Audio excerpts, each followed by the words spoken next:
안녕하십니까. 대전 교원 시니어 직능클럽 DTS 교육방송입니다. 오늘은 한국사 7강에 대하여 공부하도록 하겠습니다.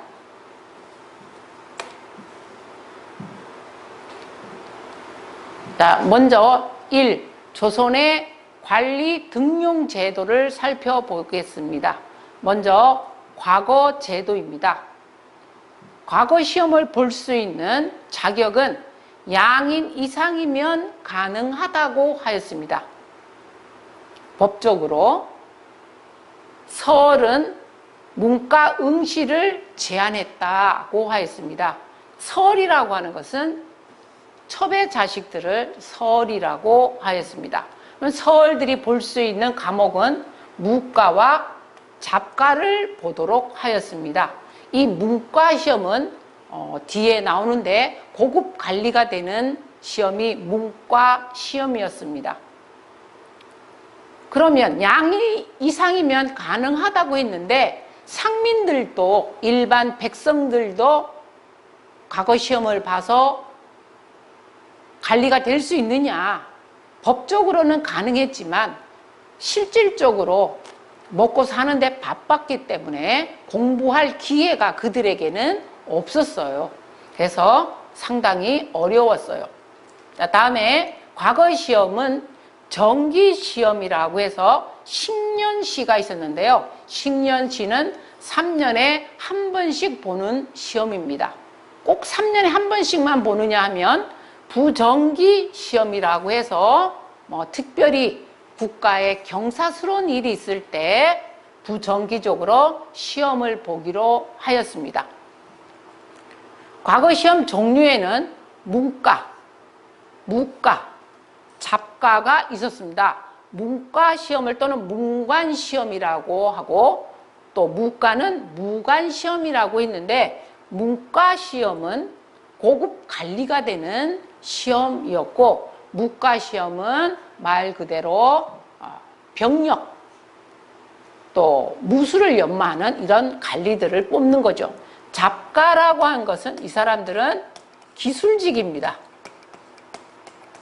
오늘날에 우리가 판사다, 검사다, 또 약사다, 의사다 이런 사람들이 사회적으로 굉장히 존경을 받지만 조선시대 때는 이들은 잡과로서 중인 계급에 해당이 되는 직이었죠. 그리고 꼭 과거 시험을 통해서만 관리가 돼야 되느냐? 그 이외에 음서제도라고 해서 우리 고려시대 때 배웠죠. 과거 시험을 보지 않고 조상들의 그 공헌에 따라서 추천을 받아서 되는 제도가 음서제도였고요. 그다음 청거제도는 추천하는 제도였었어요. 그 다음에 치제라고 하는 것은 특별시험제도입니다. 특별히 시험을 봐가지고 그 분야에 유능한 사람을 뽑아내는 시험이 치제라고 하는 것이 있었어요.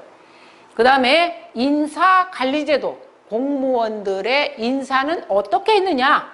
상피제, 아까 우리가 상피제 살펴봤죠. 고향에 파견시키지 않고 또 친인척과 함께 근무를 피하게 하는 거죠. 그 다음 임기제와 그 다음에 서경이라고 하는 것이 있는데 서경은 아까 우리가 3, 4를 배울 때 사관원과 사헌부가 있었어요. 사헌부나 사관원의 관리들이 그 사람이 이 역할에 적합하다 이렇게 하면 그 사람에게 좋은 점수를 줘서 간직을 준다든가 또 다른 자리로 이동을 시킨다든가 해서 사관원과 사헌부들의 조언을 받는 제도가 서경제도였어요. 자, 그러면 우리가 조선의 과거 제도를 간단하게 살펴보면은 과거 시험은 소과와 대과가 있었어요. 소과는 초시, 그 다음에 복시 이렇게 나눠볼 수가 있는데 소과는 1차, 2차 시험으로 나뉘어져 있었고 대과 시험은 3번 치릅니다. 1차 시험, 2차 시험, 3차 시험인데 1차는 초시, 2차는 복시, 3차는 최종 시험으로 전시라고 했습니다. 이 전시라고 한 것은 임금님 앞에서 시험을 보는 제도였죠. 그래서 여기에서 합격을 하면 문과 33명을 뽑았고 그 중에서 1등이 되는 사람은 우리가 장원 급제했다고 해서 최고급 관리로 등용하는 제도가 있었습니다. 자, 그러면 관리가 되기 위해서 교육을 받아야 했었죠. 자, 그러면 조선의 교육의 목적이 뭐냐? 뭐 여러 가지가 있겠죠. 뭐 교양을 쌓는다, 또 뭐 인품을 쌓는다, 뭐 사람들 간에 뭐 어떤 유대관계를 높인다, 상식을 키운다, 이런 것이 있었지만 실질적인 교육의 목적은 관리가 되는 거예요. 과거 시험을 봐가지고 내가 관리가 되겠다고 하는 것이 교육기관의 궁극적인 목적이라고 볼 수가 있습니다. 초등교육기관, 중등교육기관, 최고교육기관으로 나눠보면 초등교육기관은 서당이었었어요. 자, 이곳에서는 주로 7, 8세 정도 되는 사람들이 받았는데요. 주로 공부는 천자문이었어요. 그러니까 천자문이라고 하는 것은 한문을 배우기 위한 학습서가 되겠고, 그 다음에 이제 서당을 수료하면은 중등교육기관으로 갑니다. 사부학당과 향교가 있었는데, 사부학당은 수도에서,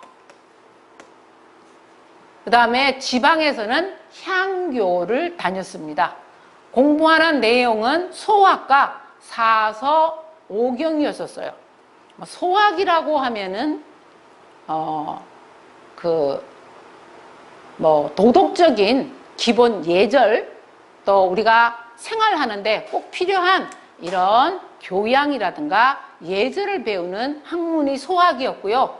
사서, 오경이라고 하는 것은 유학의 가장 기본이 되는, 핵심이 되는 서적을 사서, 오경이라고 했습니다. 조선의 최고 교육기관은 성균관으로 수도 한양에 있었습니다. 여기서도 역시 사서, 오경을 공부하였습니다. 자, 다음으로 조선의 민족문화의 발달. 자, 우리나라 민족문화 발달에 가장 공헌을 한 것은 훈민정음이었었어요. 1443년에 세종이 훈민정음을 창제해서 1446년에 반포를 하게 되죠. 자, 이 훈민정음은 실용적이고 자주적이고 민본 사상을 실현하고 있었다라고 했는데, 오늘날까지도 우리가 이 한글을 얼마나 귀하게 여기고 지금까지 세계적으로 우수한 문자로 주목을 받고 있지 않습니까? 실용적이다. 그리고 자주적이다. 우리 문자잖아요. 한자를 쓰던 한자 문화에서 우리 문자로 변화되는 자주적이다. 그리고 백성들의 가슴 아픈 사연을 세종대왕이 어루만진 거죠. 백성들이 정말 무엇을 원하느냐, 내가 말하고 싶은 이야기가 있어도 어려운 한자 때문에 내 뜻을 전할 수가 없는데 손쉽고 또 소리 나는 대로 글자를 쓸 수 있는 이런 글을 만들었다. 백성을 사랑하는 마음을 실현했다고 볼 수가 있습니다. 그러면 훈민정음을 만들어서 바로 사용을 하는 것이 아니라 실제적으로 이것이 실생활에서 쓰일 수 있느냐? 훈민정음 보급을 위하여 만들어진 책자가 용비 어천가, 월인 청강지곡이라고 하는 것을 편찬을 해서 훈민정음의 우수성을 실험을 해봤습니다. 너무 좋았던 거죠. 자, 그리고 조선 전기에 여러 가지 서적들이 편찬이 됩니다. 국조 올해의 국가의 주요 행사들을 정리한 책이죠. 삼강행실도 유교의 행동을 그림으로 그려서 쉽게 설명하는 책이었고요. 조선 왕조실록, 조선시대 왕들의 역사를 갖다가 담고 있는 책자죠. 혼일 강리 역대 국도 지도. 좀 길죠. 자, 이것은 세계 지도였었어요. 세계 지도. 팔도 지리지와 동국 여지 승남은 이것은 지리서입니다. 어느 지역에 대한 설명과 또 그 지역의 특색을 담고 있는 지도가 아니라 지리서다라는 내용이죠. 자, 다음으로는 과학기술과 예술에 대해서 살펴보면 천문학과 역법, 자, 천상열차 분야지도. 천상열차 분야지도는 이 고구려 때 고분의 벽화가 있었어요. 고구려 고분 벽화에 또는 천장에 별자리 그림이 있었는데요. 이것을 바탕으로 해서 별자리의 이동을 갖다가 돌에다가 새기는 이런 별자리의 움직임을 갖다가 정리한 것이 천상열차 분야지도. 그 다음에 간이와 혼천의는 천체를 관측하는 기구였고요. 다음으로는 칠정산이 있었는데요. 칠정산은 역법입니다. 역법. 우리가 역법이 무엇이냐? 역법이라고 하는 것은 쉽게 얘기하면 달력이라는 거죠. 달력. 자, 그럼 이 칠정산의 중요한 점은 무엇이냐면 우리나라의 달력은 주로 우리가 중국 것을 많이 사용을 하였어요. 그런데 세종대왕이 우리나라 한양을 기준으로 해서 달력을 만들라는 것이죠. 그래서 한양을 기준으로 해서 달력을 제작하게 됩니다. 근데 여기서 이 7이라고 하는 것은 오늘날 우리가 월화수목금토일 해서 일주일을 7이라고 하는데 그 7, 행성을 담고 있어요. 달, 해, 또 화성, 수성, 목성, 금성, 토성, 또 이런 것들을 갖다가 움직임을 갖다가 정리해서 역을 그 달력을 계산하는 법을 만들었습니다. 앙부일기, 해시계, 자경루, 물시계였습니다. 자, 다음에는 농업기술과 의학, 추구기. 자, 우리 추구기 많이 들었죠?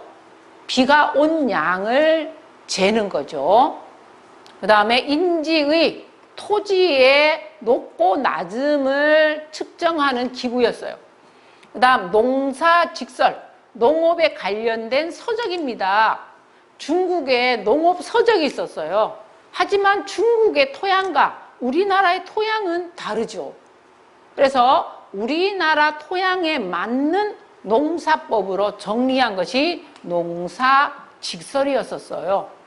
다음으로는 향약 집성방과 의방유치.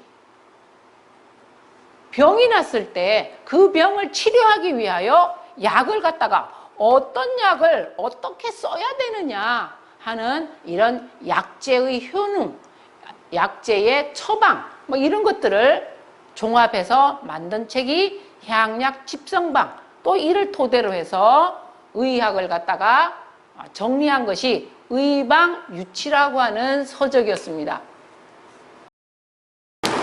자, 다음으로 인쇄술과 군사기술, 예술에 대하여 살펴보겠습니다. 인쇄술은 개미자, 갑인자, 태종 때 개미년에 만든 글자, 개미자, 세종 때 갑인년에 만든 갑인자.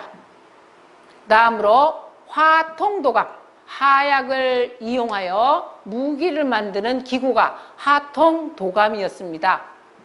이때 만들어진 신무기로 신기정과 화차가 있었습니다. 화약을 화살에다가 묻혀서 화살을 갖다가 날리는 거죠.